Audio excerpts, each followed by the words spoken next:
Kommen Sie mit zu einer Rundreise um den Bodensee, zu den schönsten Städten am See und zu den bedeutendsten Sehenswürdigkeiten am und um den See.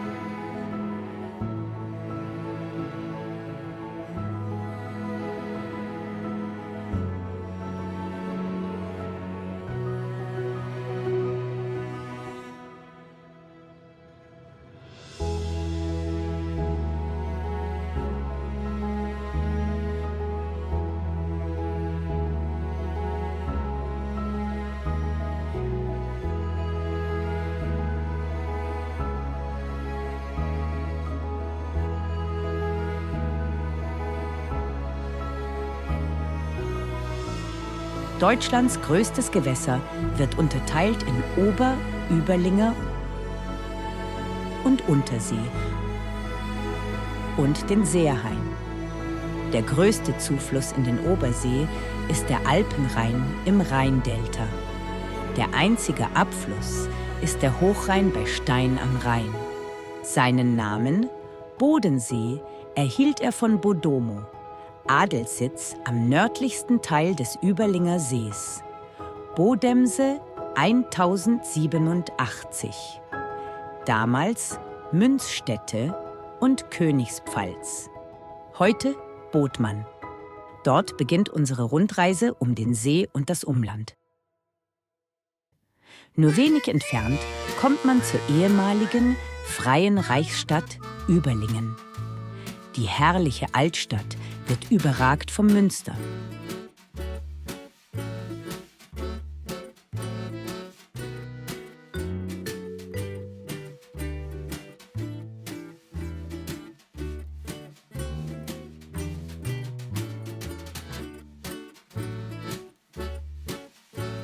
Es ist die Gartenstadt mit der längsten Uferpromenade am See.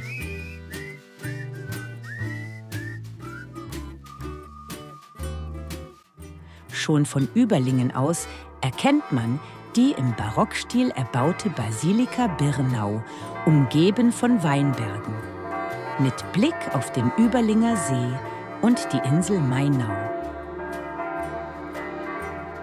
Der heutige Bau geht auf eine päpstliche Bulle von Papst Benedikt dem 13. für das Kloster Salem zurück.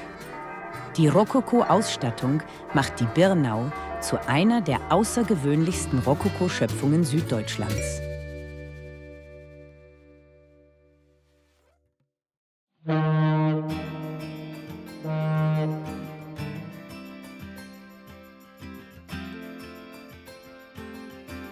Über 10.000 Jahre zurück geht die Zeitreise im ältesten archäologischen Freilichtmuseum Deutschlands seit 2011 UNESCO-Welterbe, den Pfahlbauten in Uldingen-Mühlhofen, Nachbauten der Pfahlbauten aus der Stein- und Bronzezeit.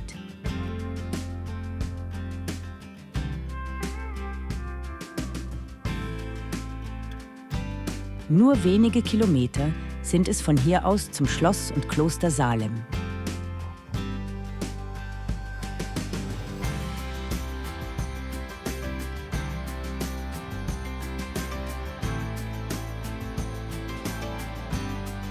Meersburg mit der ältesten bewohnten Burg Deutschlands und dem Neuen Schloss, bekannt für die wunderschöne Altstadt, die Weine und Annette von Droste, Hülshoff. Mit dem Schiff zur Blumeninsel Mainau im Überlinger See mit dem Deutschordenschloss und einer mediterranen Flora und altem Baumbestand. Oder durch Weinberge, vorbei am Stürmle.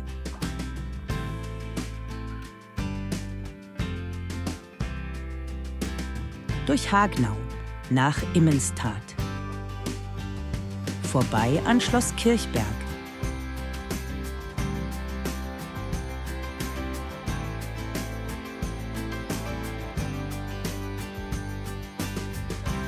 den Hohberg Immenstadt,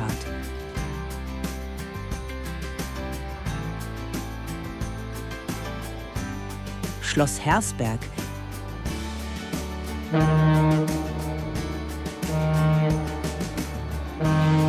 weiter zur Zeppelinstadt Friedrichshafen, Altstadt, Uferpromenade, Schloss mit Schlosskirche laden zum Besuch und zum Verweilen ein.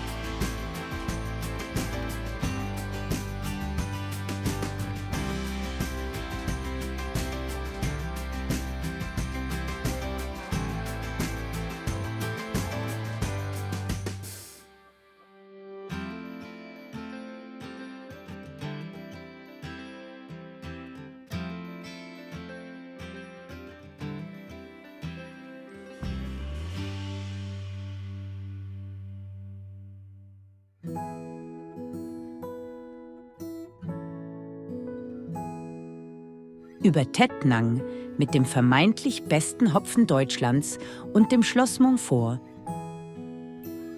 nach Weingarten.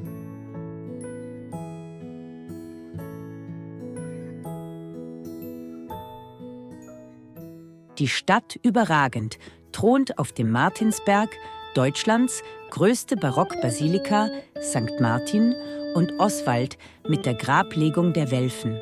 Die ehemalige Stiftskirche der Reichsabtei Weingarten.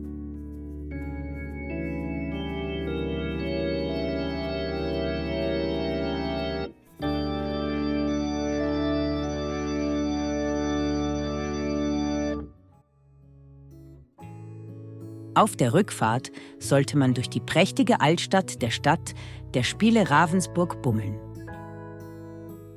Zurück und vorbei an Obstplantagen, an den See nach Langenargen. Die Stadt mit mediterranem Flair und dem Lustschloss des württembergischen Königs, Schloss Montfort, erbaut im maurischen Baustil des 19. Jahrhunderts und herrlichem Blick auf das Appenzeller Land mit dem Sentis.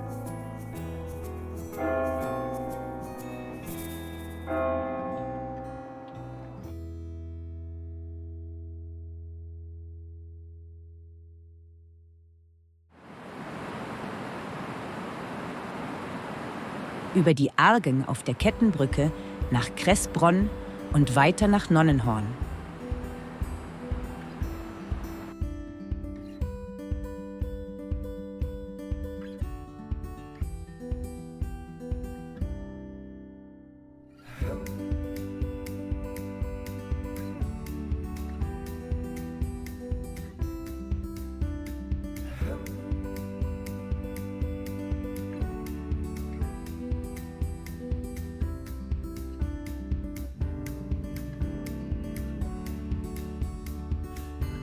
Nach Selmnau vorbei an St. Gallus und durch Weinberge zur St. Antoniuskapelle von 1492, inmitten von Streuobstwiesen und herrlichem Blick auf den See. Hinunter zum See nach Wasserburg mit der Barockkirche St. Georg und Schloss, vorbei an Badehäusern und Badebuchten, Obstwiesen nach Lindau.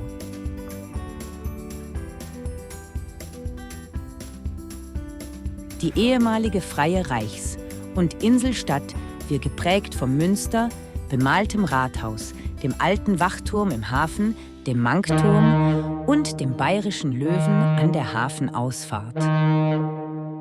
Mit dem Blick auf den Pfänder in Bregenz.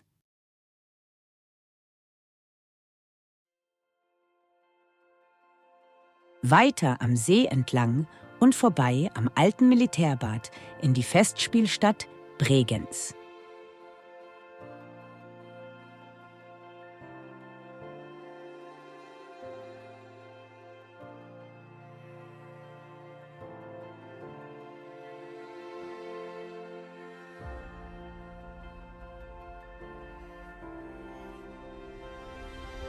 In einem weitläufigen naturgeschützten Delta münden der Altrhein und im künstlichen Flussbett der Alpenrhein am südöstlichen Ufer in den Bodensee in Vorarlberg.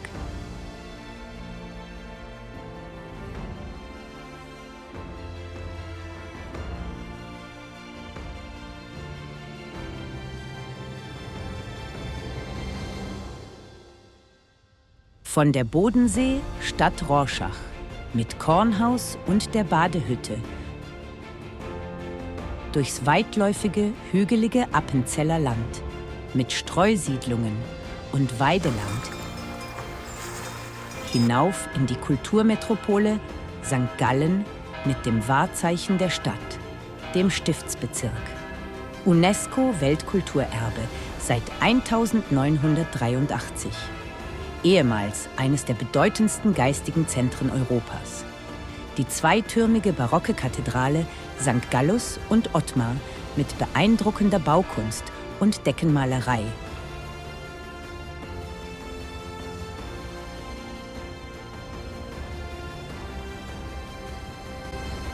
Die weltberühmten Stiftsbibliothek im Barocksaal mit imponierendem Bestand von Originalhandschriften und dem St. Gallener Globus.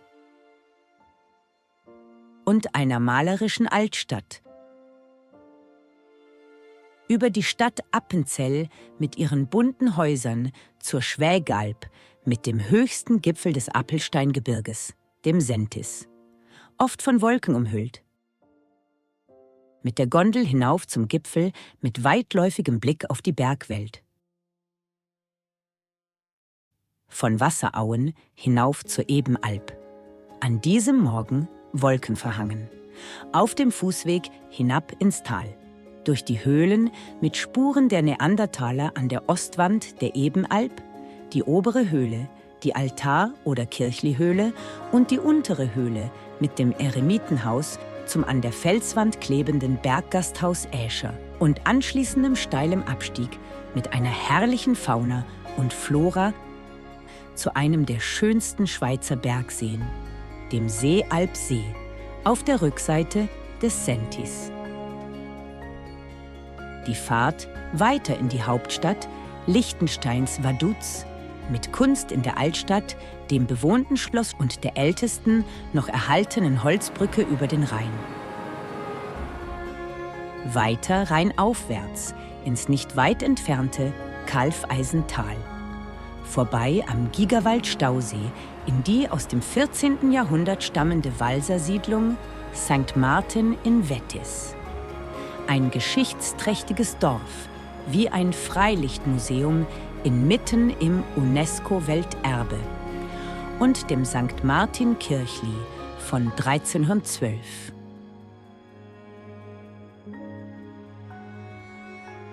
Am nächsten Morgen mit den Seilbahnen in das Pizolgebiet. Unterhalb des alpinen Gipfels in den Glarner Alpen. Eine faszinierende Naturlandschaft mit gut markierten Wanderwegen, blühenden Almwiesen, traumhafte Bergseen mit klarem Wasser und den sich spiegelnden Gipfeln einer spektakulären Bergwelt, der Grand Tour of Switzerland. Das UNESCO-Welterbe und weltweit einzigartige Tectonica Arena Sardona mit der Glarner Hauptüberschiebung. Zurück über das Allgäu mit dem Skywalk in Scheidegg in die ehemalige Reichsstadt, Wangen mit malerischer Altstadt und einem der schönsten Straßenzüge Süddeutschlands. Zum Ende der Reise mit der Autofähre nach Konstanz, an den Seerhain und den Untersee. Im Hafen wird der Gast von Imperia, einer Serviteur d'Amour, empfangen. Imperia, die Geliebte von weltlichen und kirchlichen Würdenträgern während des Konzils. In einer Hand den nackten Kaiser und der anderen den nackten Papst. Im Konzilgebäude am Hafen fand die einzige Papstwahl in Deutschland, Martin V., im Jahre 1417 statt. Durch die Gassen der historischen Altstadt zum Konstanzer Münster, eine Basilika Minor. Das Münster war der Sitzungssaal des Konzils von Konstanz. Das Münster mit Kreuzgang, Konradi-Kapelle und Mauritius-Rotunda sind einzigartig. Vom Turm hat man einen herrlichen Blick auf den Überlinger See, den Ober- mit Untersee verbindenden Seerhain und die Wallfahrts- und Pilgerstätte, UNESCO-Welterbestätte und Gemüseinsel Reichenau. 3 Kirchen prägen seit über 1300 Jahren die Geschichte der Insel Reichenau. St. Georg aus dem 9. Jahrhundert mit herrlichen Wandmalereien. Die im 8. Jahrhundert gegründete ehemalige Klosterkirche der Benediktinerabtei und heutige Basilika Minor St. Maria und Markus und die Basilika St. Peter und Paul mit Wandmalereien in der Apsis. Über Radolfzell mit Münster, Ölbergkapelle, österreichischem Schlösschen und Marktbrunnen vorbei am Ausläufer des Untersees nach Stein am Rhein. Bekannt für die gut erhaltenen Fachwerkhäuser und Fassadenmalereien.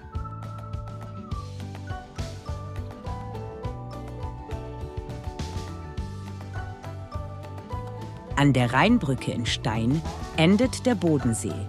Hier beginnt der Hochrhein bis Basel.